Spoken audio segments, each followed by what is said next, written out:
Hello future IITians NITians future doctors, क्या हाल है सबके। आज हम लोग आ चुके हैं episode number 9 Newton's laws of motion. और आज हम लोग एक बड़े इंटरेस्टिंग टॉपिक के बारे में बातें करेंगे, उसके एग्जांपल्स भी लेंगे। दैट इज स्यूडो फोर्सेस, भूतिया फोर्सेस जो रियल में एग्जिस्ट नहीं करते हैं। They are not real forces basically. तो स्यूडो फोर्स समझने के लिए सबसे पहले हम लोग को समझना पड़ेगा कि इनर्शियल फ्रेम ऑफ रेफरेंस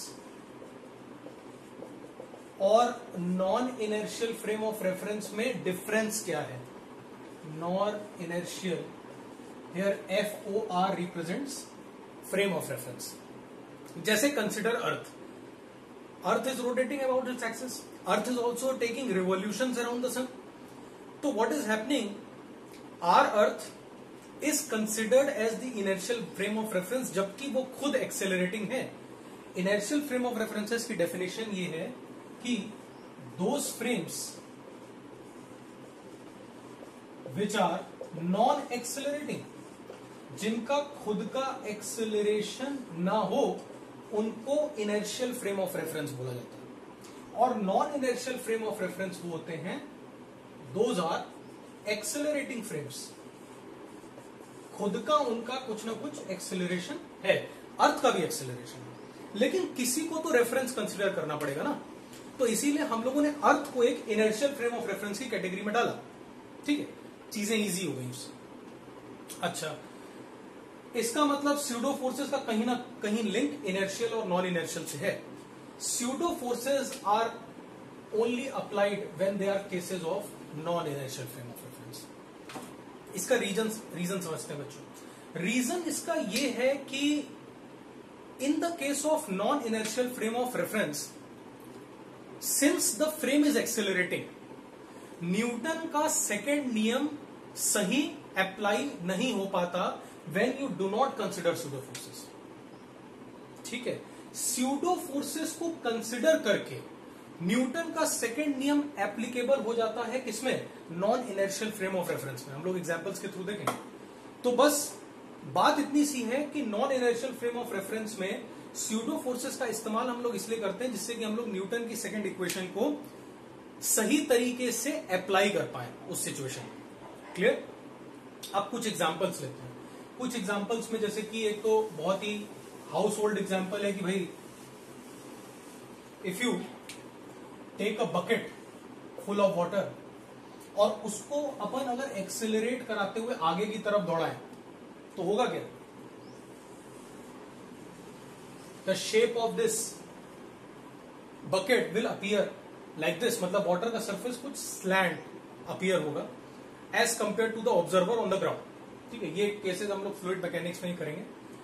अच्छा, एक और एग्जांपल अगर लें तो let's say there is some trolley और सम कार्ट, और उससे एक ball is suspended with the help of a string. अगर इस पूरे सेटअप को ए एक्सेलरेशन से एक्सेलरेट कराया जाए तो ये ऐसे न दिखे, कैसा दिखेगा, कुछ ऐसा दिखेगा, new orientation, if the acceleration is a constant value. ये कहीं ना कहीं किसी थीटा एंगल पे इंक्लाइन हो जाएगा। ऐसा क्यों हुआ होगा, इसके पीछे कौन सा ऐसा फोर्स आया होगा जो इसको रीओरिएंट कराया इस पर्टिकुलर पोजीशन से कुछ ऐसे। The answer is pseudo force. See, pseudo force is not a real force. Again I am saying, हम लोग इसको अप्लाई करते हैं किसमें, non inertial frame of reference में। If you see this frame, ये जो कार्ट है ये एक फ्रेम ऑफ रेफरेंस है, ये खुद एक्सेलरेट करने लगा। इसका मतलब फ्रेम क्या हो गया, फ्रेम हो गया non inertial frame of reference. इसका मतलब कहीं ना कहीं इस पार्टिकल पे स्यूडो फोर्स आएगा, तभी न्यूटन की सेकेंड इक्वेशन अप्लाई हो पाएगी। ठीक है, हम लोग अभी इसको न्यूमेरिकली भी देखेंगे कि ये कैसे न्यूटन के सेकेंड लॉ को सेटिस्फाई करता है। ठीक है, तो let's do this whole case numerically. तो let's say there is a trolley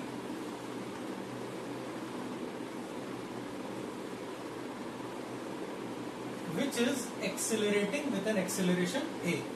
ठीक है, और कोई पार्टिकल किसी स्ट्रिंग की मदद से सस्पेंड किया गया था जिसका ओरिजिनल ओरिएंटेशन कुछ ऐसा था। जब ये पूरा सेटअप नहीं चल रहा था, ठीक है। Now when it is start moving with an acceleration a, ये कुछ ऐसे इंक्लाइन हो गया और इसका वर्टिकल के साथ जो एंगल बना वो थीटा बन गया, लेट्स से, ठीक है। Let's say the tension developed in the string is T at that moment. अब स्यूडो फोर्स का एप्लीकेशन समझते हैं। You have come into the non inertial frame of reference, वो फ्रेम जो कि खुद एक्सेलरेट कर रहा है। स्यूडो फोर्स की कंडीशन समझते हैं। स्यूडो फोर्स का magnitude is equal to mass of object into acceleration of frame. Mass of the object, जिस ऑब्जेक्ट को ऑब्जर्व किया जा रहा है, into acceleration of the frame. Second, pseudo force acts in opposite direction to acceleration of frame। और तीसरा point तो आपको पता ही कि pseudo forces non inertial frame of reference में ही यूज होता है। स्यूडो फोर्सेस रियल फोर्सेस नहीं होते हैं, दे आर फिक्शियस फोर्सेस, ठीक।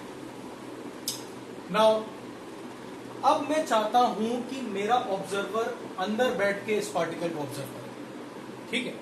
तो जब वो ऑब्जर्वर अंदर बैठेगा तो वो खुद किस में है, एक non inertial frame of reference में है।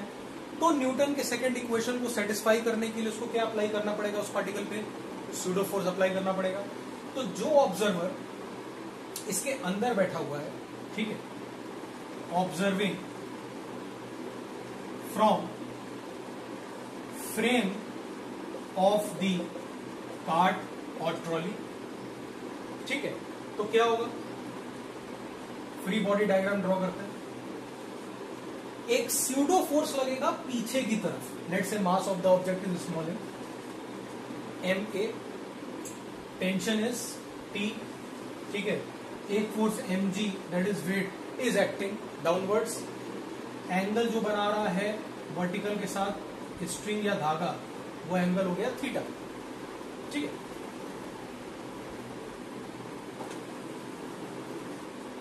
ऑलराइट, ऑब्जर्वर कार्ट के अंदर बैठा हुआ है, उसके रेस्पेक्ट में वो ऑब्जेक्ट हिल नहीं रहा है, वो ऑब्जेक्ट वैसे ही ओरिएंट हो गया है स्लैंटली। तो इसका मतलब ऑब्जर्वर बोलेगा कि मेरे रेस्पेक्ट में ये एक्सेलरेट नहीं कर रहा है, इसका मतलब ये पार्टिकल उस ऑब्जर्वर के रेस्पेक्ट में किस में है, इक्विलिब्रियम में है।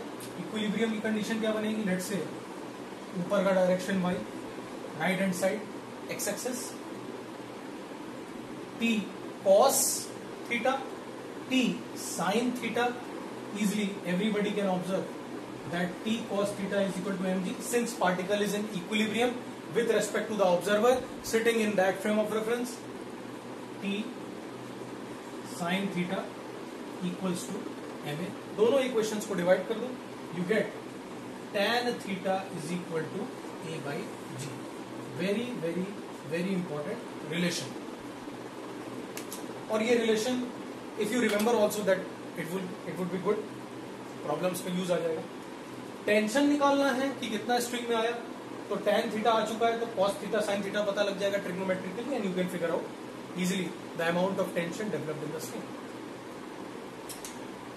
सो आई होप कि ये पर्टिकुलर एग्जांपल तुम्हें स्यूडो फोर्सेस से रिलेटेड समझ में आया in the case of cart, moving cart. एक और एग्जांपल लेते हैं।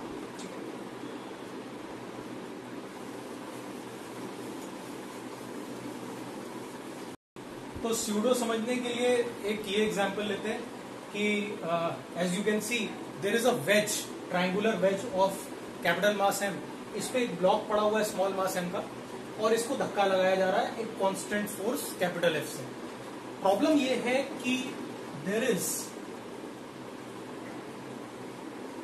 No relative motion between M and M. Mahindra and Mahindra नहीं, small mass and capital mass, तो इन दोनों के बीच में no relative motion is happening. इसका मतलब इजीली अपन ये कह सकते हैं कि इन दोनों का एक्सेलरेशन सेम हो जाए। रिलेटिव मोशन का मतलब क्या है कि ये इसके ऊपर ना फिसले, इस सरफेस के ऊपर ये मास एम छोटा वाला बड़े वाले के सरफेस के ऊपर ना फिसले, ठीक है। अगर ये पूरा ट्रायंगुलर वेज ए एक्सेलरेशन से आगे बढ़ रहा है तो ये स्मॉल मास m भी ए एक्सेलरेशन से आगे बढ़ रहा होगा, यही कंडीशन होनी चाहिए, ठीक है। तो अगर इसका एक्सेलरेशन a है तो इसका भी आगे की तरफ a होना चाहिए। a कैसे निकालें? a simply net external force on this system, ठीक है। Consider m and n as system, ठीक है। तो सिस्टम माना ये ग्राउंड स्मूथ, ये सरफेस स्मूथ, एक्सेलरेशन सीधे सीधे total external force in the horizontal direction upon the total mass of the system, that is m+1। Easily हम लोग को एक्सेलरेशन मिलेगा। अब ये रिलेटिवली इस पे मूव ना करे, इसका मतलब क्या है? अगर मैं अपना ऑब्जर्वर इसी वेज पे बैठा दूं ऊपर ले जाकर, तो वो ऑब्जर्वर कहां पे बैठ गया है? Non inertial frame of reference में। और वो non inertial frame of reference में बैठ गया है तो वो कहेगा कि मेरे रेस्पेक्ट में, मान लो ये ऑब्जर्वर आदमी समझ लो इसको, इस आदमी को यहां बैठा दिया जाके वेज पे और बोला इसको ऑब्जर्व करो, तो ये आदमी बोलेगा ये मास m मेरे रेस्पेक्ट में मूव नहीं कर रहा। तो जब ये आदमी इस m का फ्री बॉडी डायग्राम बनाए तो फ्री बॉडी डायग्राम बनाने के बाद वो इस m पे इक्विलिब्रियम की कंडीशन लगा देगा, क्योंकि वो तो उसको मूव करते हुए नहीं देख पा रहा, उसकी गलती नहीं है, वो non inertial frame of reference में। अब non inertial frame of reference में उसको स्यूडो फोर्स जरूर अप्लाई करना पड़ेगा। कंडीशन आ गई कि न्यूटन सेकंड नियम को सेटिस्फाई कराने के लिए non inertial frame of reference में स्यूडो फोर्स लगाना जरूरी है। So from the ways frame, observer जब इसका एफबीडी बनाएगा स्मॉल मास m का, तो क्या बोलेगा? एक नॉर्मल रिएक्शन सरफेस से n, क्लियर, वेट नीचे की तरफ, क्लियर, स्यूडो पीछे की तरफ, ऑपोजिट एक्सर्ट होता है एक्सेलरेशन ऑफ द फ्रेम से, ये स्यूडो हो गया। अब सिंपली इसका इक्विलिब्रियम करने के लिए नॉर्मल रिएक्शन के कंपोनेंट्स कर सकते हैं, तो आई बिलीव ये एंगल भी थीटा हो जाएगा। सो यू कैन इजिली से कि n cos theta must be equal to mg and n sin theta must be equal to ma। तो उस ऑब्जर्वर ने अपना बढ़िया इक्विलिब्रियम लगा दिया किसके रेस्पेक्ट में? वेज के फ्रेम ऑफ रेफरेंस के रेस्पेक्ट में। इन दोनों इक्वेशंस को अगर अपन डिवाइड कर दें, कंडीशन वही बन रही है जो पिछले में बनी, that is tan theta is equal to a/g। ठीक, अच्छा, एक हम लोग के पास ये इक्वेशन आ चुकी थी, equation 1, this is equation 2। These two relations are enough, ठीक है। a की वैल्यू उधर पुट कर सकते हैं अपन, तो एक और रिलेशन हम लोग को मिल जाएगा, that is m+m into g tan theta is equal to capital F। मतलब इस सवाल में तुमसे पूछा क्या जा सकता है? पूछा यह जा सकता है कि कैपिटल F की वैल्यू बताओ जिससे रिलेटिव मोशन ना हो। तो कैपिटल F की वैल्यू कितनी होनी चाहिए? 100 kg प्लस 2 kg, मान लो इसका मास 100 है, इसका 2 है, 100 प्लस 2, वैल्यूज पुट करना है फिर g tan theta. I hope this is clear from non inertial frame of reference. देखो, इस सवाल को हम लोग ग्राउंड फ्रेम से भी सॉल्व कर सकते हैं, कोई ऐसी दिक्कत नहीं, लेकिन चूंकि आज के लेक्चर में we have taken the topic pseudo force, that's why I explained you through the non inertial frame of reference. तो स्यूडो फोर्स पे भी एक और एपिसोड आएगा, part 2 will also be there, उस पर और कुछ अच्छे डिस्कशन करेंगे। सो चैनल को शेयर करो यार, बार बार यही बोलता हूँ मैं, लाइक करो, सब्सक्राइब करो। Physics 108, thanks a lot, stay motivated, all the best, bye.